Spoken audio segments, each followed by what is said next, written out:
Bonjour à tous, aujourd'hui on va parler de Citizen Vigilante, le dernier film du réalisateur allemand Uwe Boll.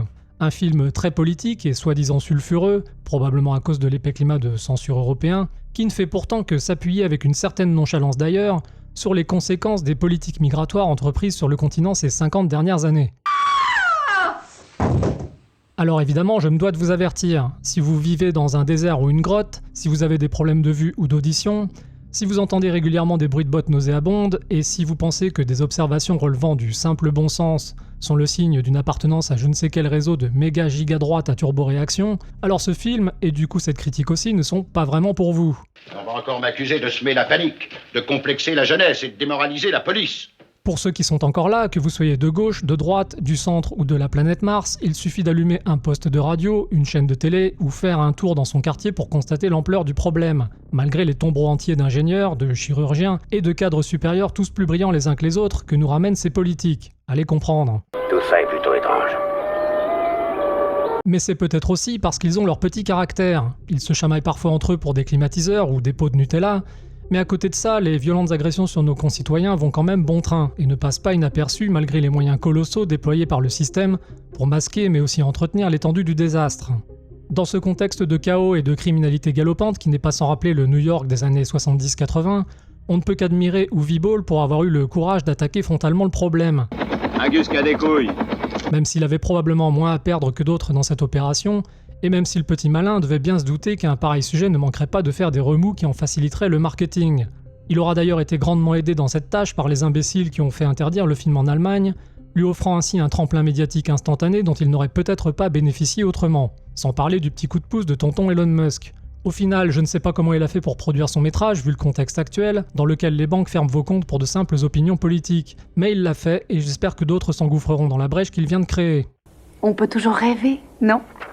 Alors pour ceux qui ne sont pas au courant, il est surtout connu pour avoir sorti depuis le début des années 90 une quantité impressionnante de films particulièrement mauvais, voire carrément inregardables, souvent à cause de leur scénario indigent qui vole au ras des pâquerettes, mais aussi à cause de leur réalisation technique qui laisse en général sérieusement à désirer. Aussi, le contenu de ces œuvres est fréquemment politisé. Citizen Vigilante n'est donc pas un ovni dans sa filmographie, même si l'essentiel de son catalogue compte surtout des adaptations de jeux vidéo et quelques films de fantasy, apparemment tous aussi nuls les uns que les autres. Oh merde.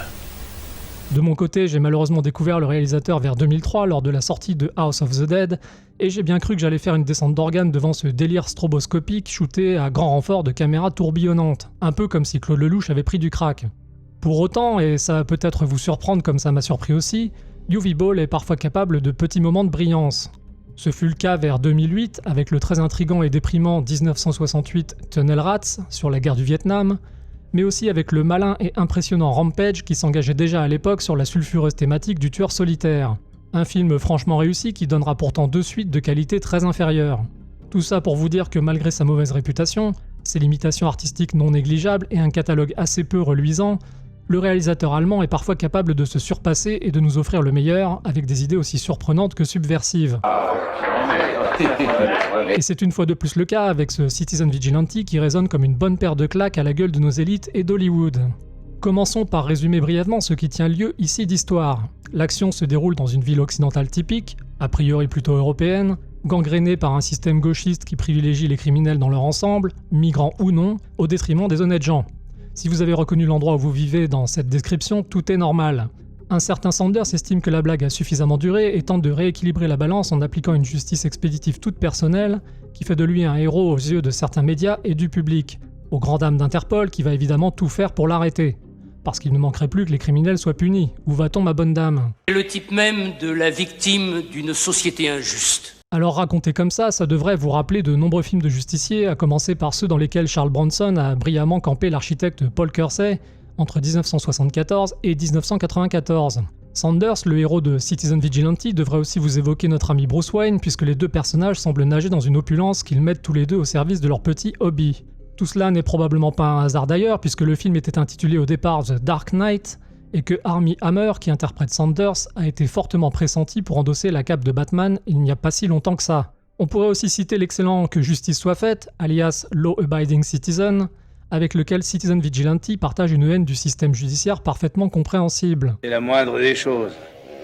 Bref, UV Ball connaît ses classiques sur le bout des doigts et ses petites influences se feront sentir tout le long du film. Pour autant, le réalisateur ne plagie jamais ses classiques et il a su trouver sa propre voie pour le meilleur et parfois pour le pire, car si Citizen Vigilante surprend agréablement sur le fond, il ne manque pas de défauts sur la forme. On ne va pas nous le changer en une nuit, notre UV Ball. Et justement, parlons un peu de la mise en scène pour commencer. Je n'irai certainement pas dire qu'elle relève de l'amateurisme comme l'ont fait certains énervés, trop contents d'appuyer là où ça fait mal pour se venger du message véhiculé par le film. Non, la réalisation de Citizen Vigilante n'est pas exceptionnelle, elle est même parfois vaguement bordélique, mais elle n'est pas non plus mauvaise. Le style est assez froid, clinique même, et la photographie est un peu terne, comme sur pas mal de petites productions tournées dans les pays de l'Est. Ce n'est définitivement pas du John Wick, vous n'y trouverez donc pas de caméra virtuose, de numéros de cirque avec des pistolets, ni de contorsionnistes à mitrailleuse, et c'est tant mieux. Et ça vous fera peut-être rigoler, mais pour le coup, en termes de gestuelle, le justicier Sanders se rapproche beaucoup plus du samouraï de Jean-Pierre Melville que d'un John Wick. Mon cher, je vois que tu as toujours le sens de l'humour, hein?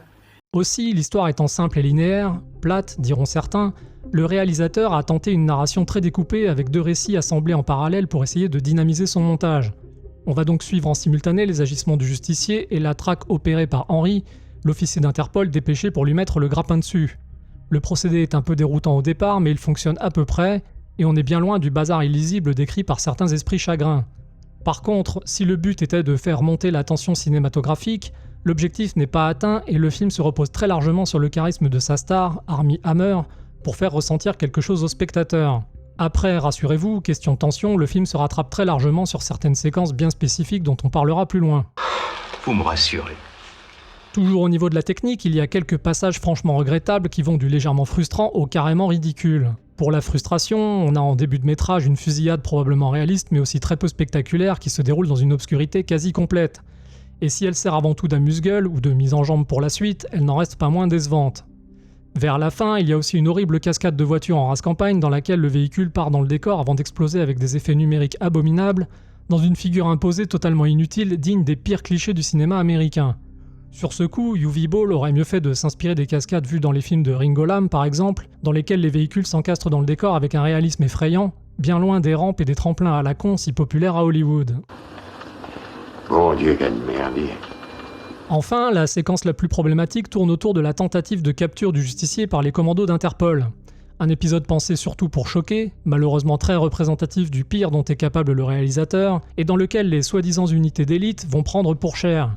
Les moyens déployés par la police pour arrêter le justicier sont impressionnants, et c'est tout juste s'ils ne lui envoient pas des missiles Storm Shadow et des drones pour lui faire la peau. D'ailleurs, vu le résultat, ils auraient peut-être mieux fait. Évidemment, vous ne verrez jamais un tel déploiement de moyens contre la racaille et la vraie criminalité, celle qui envoie des innocents au cimetière. Sans compter que le justicier n'a fait aucune victime collatérale, ce qui renforce l'absurdité de cet épisode. Malgré son découpage en plusieurs morceaux, la séquence est interminable, non pas à cause de sa violence, mais plutôt à cause de la maladresse de la réalisation qui est ici totalement indéfendable. On y trouve des effets gore en pagaille, des gerbes de sang incroyables, et des têtes qui explosent comme des pastèques trop mûres dans la grande tradition du cinéma UV Ballien. Ça valait le coup de venir. Les mecs reçoivent même des balles dans les jambes alors que le positionnement des fusils d'assaut ne le permet pas. Une séquence qui finira en apothéose avec la savoureuse punchline « Il joue avec nous », lâchée avec une nonchalance assez déroutante qui ne devrait pas manquer d'amuser la galerie. Moi en tout cas, j'ai bien ri. Bref, l'épisode fait quand même sacrément tâche au milieu d'un film pour une fois plutôt bien maîtrisé par son réalisateur. Malgré ses accros, ce qui sauve le film, c'est surtout son propos et son personnage principal. Dommage donc aussi que la police y soit dépeinte comme parfaitement incompétente, car s'ils étaient plus dangereux, cela aurait grandement contribué à augmenter la tension de la poursuite. Le seul qui échappe à ce traitement, c'est l'officier Henry, joué par le toujours très bon Costas Mandylor.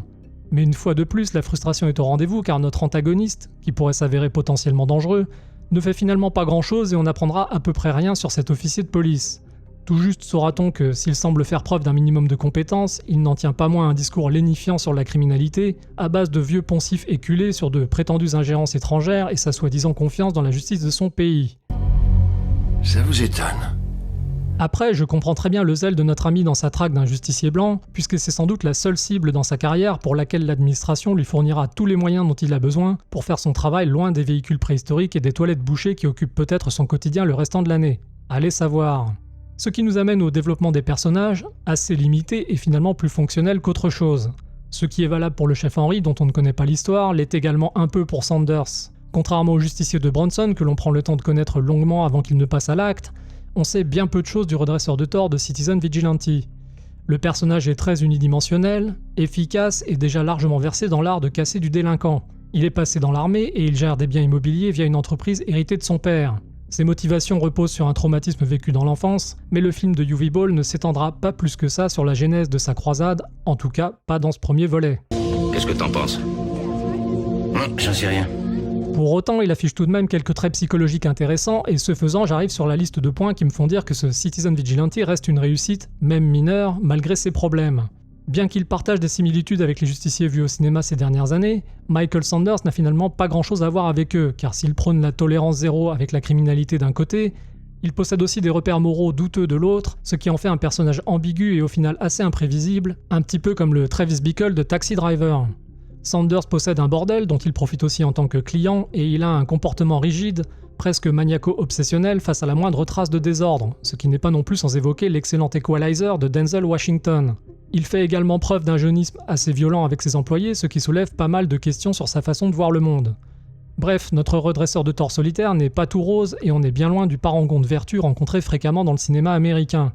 C'est un individu trouble, au visage fermé, qui agit de façon apparemment dépassionnée, mais qui prend le temps d'aller chercher un blanc-seing auprès des victimes avant de passer à l'action. Une manière comme une autre de leur remettre entre les mains le jugement qui leur a été lâchement dérobé par une justice laxiste. Et tout comme son personnage principal, Citizen Vigilante est en définitive beaucoup plus subtil que ce que voudraient nous faire croire ses opposants. Pour commencer, le justicier joué par Armie Hammer est un Américain en situation irrégulière, un hors-la-loi administratif, entré illégalement sur le territoire européen. Et de cet état de fait, on peut tirer plusieurs choses intéressantes. Les détracteurs du film y verront une hypocrisie, puisqu'il s'attaque parfois aussi à des immigrés, mais j'y vois surtout un message du type « il faut combattre le feu par le feu » ou « soigner le mal par le mal », comme vous préférez. Et en ce qui concerne son origine américaine, le message est on ne peut plus clair. UV Ball veut dénoncer l'échec européen face à l'immigration incontrôlée et la lâcheté des institutions. Par contraste, son justicier est donc un Américain pragmatique, habitué à la force et seul capable de faire le ménage dans une Europe décadente, en proie à une bureaucratie devenue mortifère, au point d'asphyxier les peuples qu'elle prétend gouverner. D'ailleurs, le plus succulent dans toute cette affaire, ce n'est pas le film en lui-même, mais plutôt les réactions des pseudo-journalistes et les cris d'orfraie des drones du politiquement correct, qui déploient quand même beaucoup d'énergie à se demander pourquoi le film trouve un certain écho dans la population, alors que ses qualités plastiques sont plus que discutables. Pourtant, il n'est pas nécessaire d'avoir beaucoup de jugeote pour se rendre compte que le film de UV Ball s'inscrit à la perfection dans le contexte culturel actuel, dont il en dénonce les travers avec une audace qui force le respect. Mais le raffinement du film, si j'ose dire, ne s'arrête pas à son anti-héros. Les ayatollahs du vivre ensemble vont crier à qui veut bien les entendre que Citizen Vigilante est l'histoire d'un méchant blanc qui part dans une croisade mortelle contre les gentils immigrés. Bien entendu, il n'en est rien et je peux vous certifier que les cibles de notre justicier forment un groupe d'individus parfaitement hétérogènes, composés de racisés, de blancs, de pauvres et de riches, qui partagent tous un goût ou une grande tolérance pour une criminalité excessivement brutale, qui va du viol au meurtre, en passant par le harcèlement. Ceux dont il ne faut pas citer le nom ne sont donc pas forcément plus représentés que les autres, même si le film nous proposera une magnifique démonstration de choses dans une très intéressante séquence finale, qui cible une famille en particulier et dont les agissements rappellent pas mal d'horreurs vues aux infos ces dernières années. Et même là, on trouvera aussi des blancs dans le paquet. Voilà, échappée belle. Maintenant, tout est en ordre. Retournez au travail, les gars. Chose presque étonnante, UV Ball fait même preuve d'une certaine retenue dans sa peinture d'une certaine délinquance. J'en veux pour preuve la scène du bus par exemple, dans laquelle les trois jeunes y sont montrés comme beaucoup plus posés et calculateurs que ce qu'on verrait dans la réalité. On pourrait ajouter aussi que la victime de viol dans le film a bien de la chance d'être encore en vie. Enfin, Citizen Vigilante brille à travers un certain nombre de séquences plutôt réussies qui exposent chacune à leur façon une faille spécifique du système. On pourrait très bien reprocher au réalisateur de les avoir saupoudrées de façon un peu trop visible sur l'ensemble de son film, mais même si elles font un peu catalogue, elles ne s'articulent pas si mal que ça entre elles. UV Ball va y tacler plusieurs facettes du problème, qui vont du corps judiciaire laxiste, au viol, au harcèlement et au squat, en passant par la religion, et je vous laisse deviner laquelle. Non, je suis au courant de rien, je l'ai pas vu. Autant de failles d'un système en totale déliquescence qui baigne dans une culture de l'excuse comme on n'en avait encore jamais vu. Mention spéciale à la séquence de la boîte de nuit, qui m'a rappelé le meilleur passage du 5e justicier dans lequel un Bronson vieillissant commençait à changer ses méthodes. La séquence qui clôture le film fait évidemment office de clou du spectacle, vous y verrez ce que vous voudrez, et si c'est un scandale pour les gauchos, en ce qui me concerne, je n'y vois qu'une bande de criminels qui ramassent la monnaie de leurs pièces, exactement comme les voyous dont s'occupait Paul Kersey dans la série du Justicier. Finalement, UV Ball s'est attaqué à peu près à tout, sauf aux grands médias qui sont étrangement absents du métrage et qui ne récolteront donc pas la volée de bois vert qu'ils méritent. Allez, un peu de courage, mon Dieu! Les seules interventions journalistiques qui apparaissent dans le film concernent une chaîne de télé que l'on imagine de droite, qui semble apprécier les actions du justicier mais dont les interventions n'apportent en définitive pas grand chose au film. J'aurais pourtant adoré y voir un clone de Pascal Praud qui marche sur des œufs, ou y entendre les discours hallucinés des Playmobil de LCI, mais j'imagine qu'il faudra attendre encore un peu pour ça. En conclusion, Citizen Vigilante nous offre un spectacle parfois bancal et souvent un peu cheap, mais jubilatoire, qui s'inscrit, et c'est bien la première fois depuis longtemps, à la perfection dans le paysage culturel actuel. Il semblerait que le temps des petites bougies et des marches blanches commence à toucher à sa fin, au moins au cinéma. Heureusement et malheureusement, c'est du UV Ball, le film est donc particulièrement bourrin par certains côtés, au point d'en faire sortir les spectateurs les plus chafouins, qui ne manqueront pas de crier au ridicule à la vue de certains passages. Je ne leur jette pas la pierre, mais ils n'en délivrent pas moins une réflexion intéressante sur les travers actuels de notre société avec une générosité et une précision qui rattrape un peu les nombreuses failles de la réalisation. Pour la première fois de ma vie, je suis impressionné.